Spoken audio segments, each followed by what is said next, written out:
Are there any questions? There was one question that was a lot of it was answered, but I don't know if there's any in person. But usually they would ask. I'm just gonna read what we have here.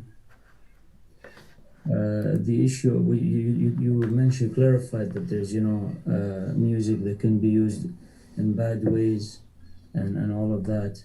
I'm just so that part has been pretty much addressed, but there's another part which I've heard mystics and people say that just you should stay away from music, period. So is this music or alhan or anything close to that? You should just stay away from that because this is somehow hardens the heart or something like this.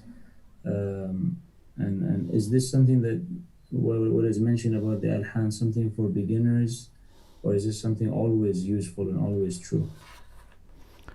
Of course, alhan here is voice, not music. But we can somehow extend it to music as well. But music has many different types. Some of it can be useful. Like, for example, musics which are coming from nature. If you hear the sound of, rain, or I don't know, wind sometimes, or for example, a waterfall, or singing of the birds, sometimes they can be very relaxing, very nice.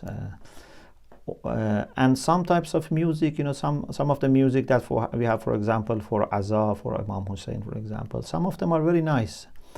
But the thing is that you have to be very selective and very careful. Even with good ones, if you listen too much, you become too much emotional, and you always somehow get addicted to them. So I am not against, and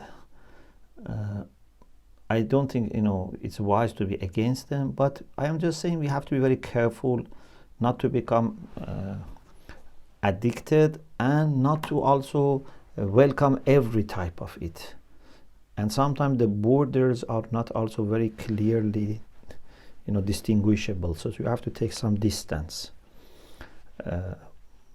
But for example, beautiful recitations are very useful. Some natural sounds are very nice. Some traditional classic musics can be good, but we have to be very careful, very selective, and also depending on the maturity of people is also different.